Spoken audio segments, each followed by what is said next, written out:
Hey, welcome back to The Dive.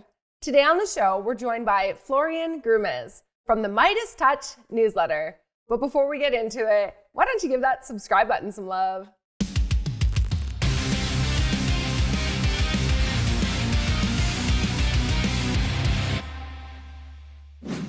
Hey, Florian, welcome back to The Dive. Hey, Cassandra, nice to see you again. Thanks for having me. Nice to see you too. Thank you so much for joining us. Okay, so what approach do you employ to reduce risk when finding an entry point on a trade or investment? Well, I use actually a mix or a blend of various things. Of course, first of all, it's technical analysis, fundamental analysis, and sentiment analysis.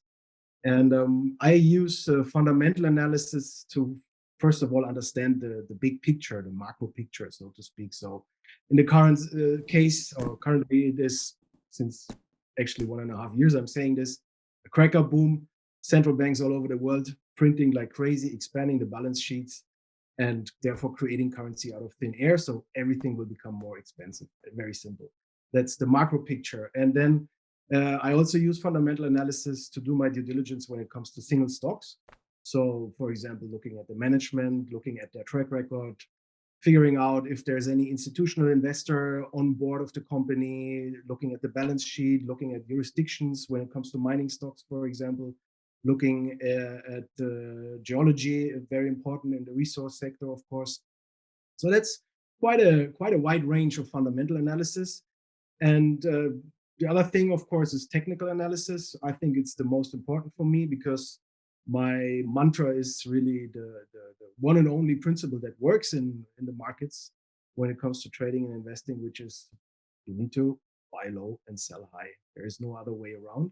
So the chart helps me to figure that out. Of course, first of all, you need to know in which time frame you're operating.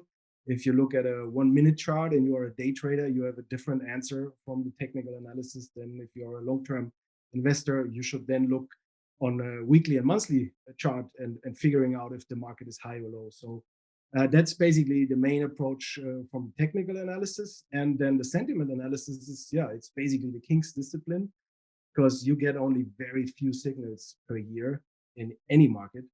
And hence you have to be very patient to wait for those signals. And you need to be a contrarian thinker because you need to be willing to do the opposite of all your friends, of all the people that you follow, all the people in the media, because at the top, everybody will be euphoric and super optimistic.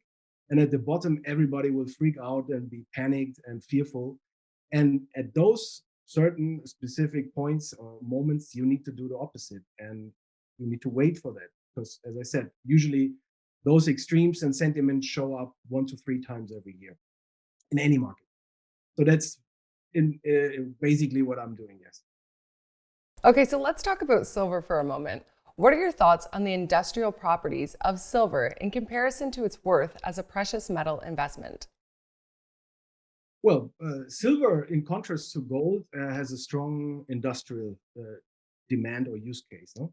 And also, most of the silver that has ever been mined over the centuries basically is gone. It's been used by the industry. And you need to know that pure metals, and especially silver, conduct electricity much better than alloys. That's one of the reasons why all this silver has been used. And silver is the best conductor because the electrons are freer to move around in comparison to other elements. So looking forward, the move towards green energy, of course, is especially solar energy, for example, is creating even more demand for silver. And I'm not really sure where all this silver should come from. And at the same time, from an investment demand perspective, silver is very sensitive to inflation. We're now seeing clearly inflation moving higher. And so once this growing industrial demand from the green energy movement meets the strong investment demand, which is coming due to the inflation trade now over the next few years, I guess, yeah, you will see that silver can move very fast, much higher from there. So, how do you see what's happening with silver affecting gold? Usually, gold moves first and then silver follows. And only towards the last quarter of a bull run or multi-month bull run, and also towards the last quarter of a multi-year bull market, you will see that silver starts to heavily outperform gold. And that also means the first 3 quarters, gold usually is stronger and basically pushes silver or takes silver with it. So I don't think that the rising industrial silver demand that I just described will affect gold immediately.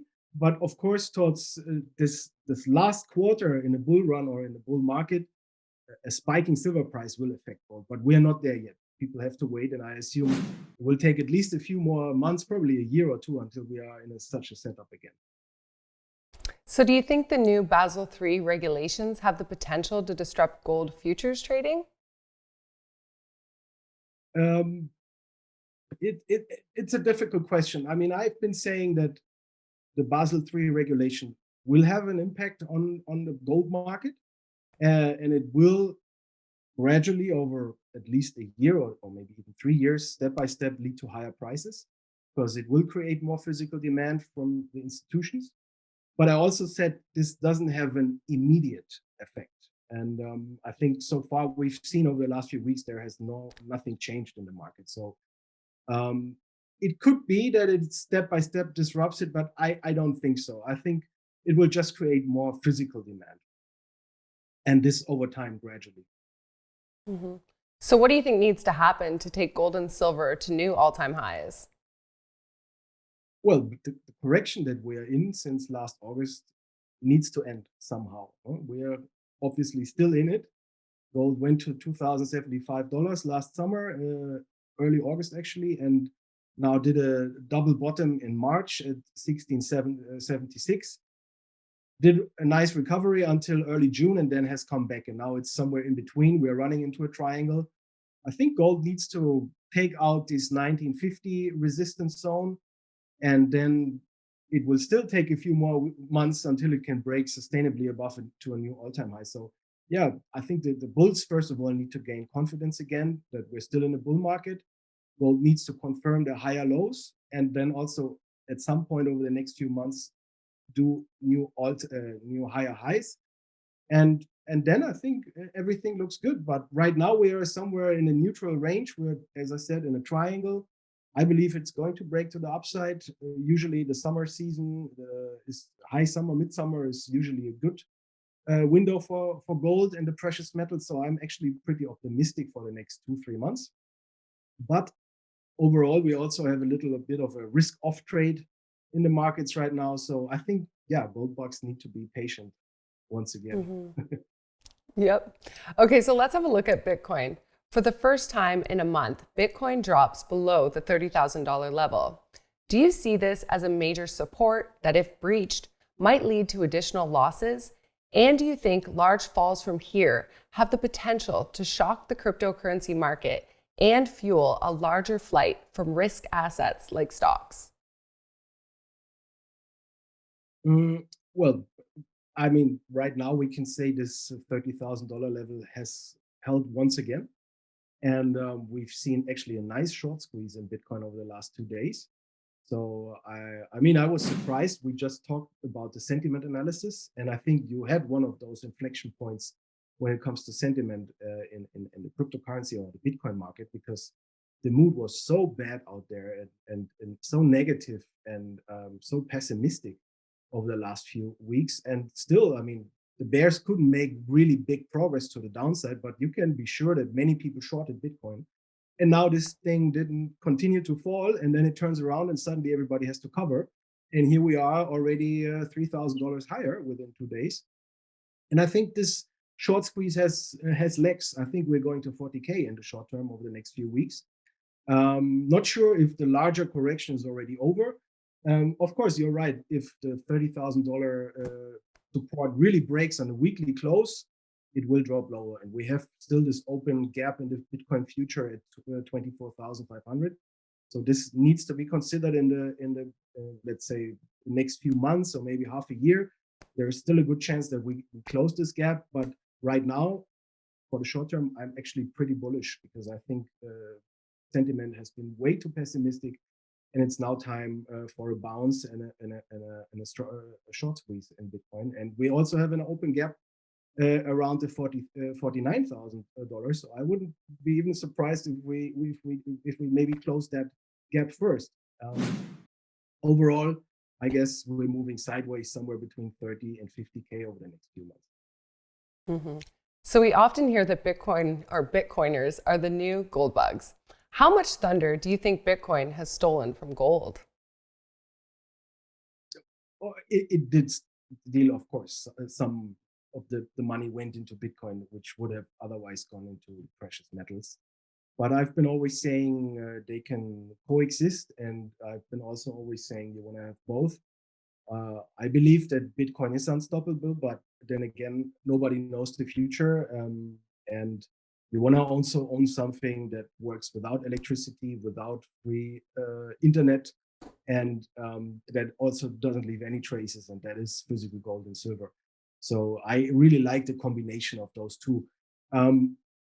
Going forward, of course, I mean, you have to assume that Bitcoin over the next few years will continue to drastically outperform precious metals.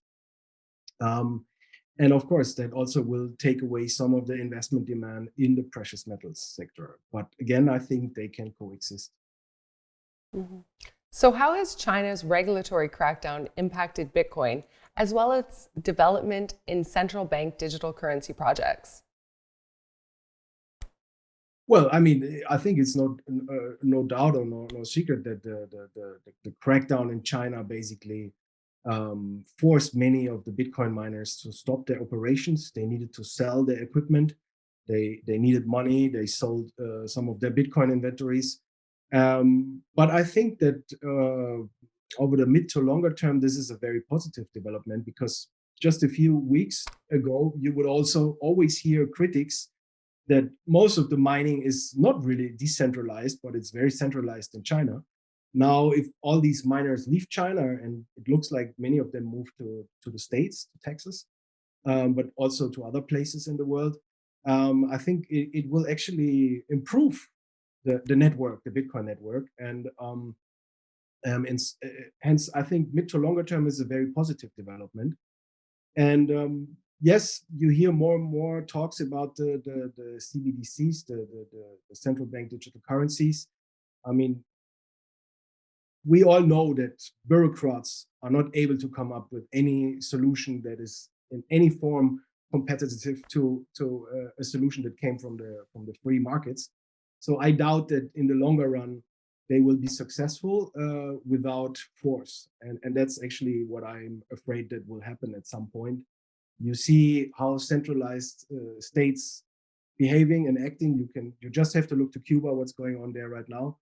I hope this will not happen in the other Western countries, but that will be the big question over the next few years. I think Bitcoin is light years ahead. It's very likely unstoppable, but if governments and central banks introduce very hard and harsh regulatory laws, then it could become rather challenging for a few years holding Bitcoin. So nobody really knows how this will play out. I think the crackdown in China has shown that the system is strong, that the miners are flexible. We will have to see how this continues. And the central banks all over the planet are way behind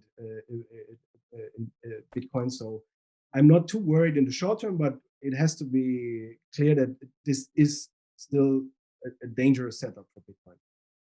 Mm-hmm, for sure.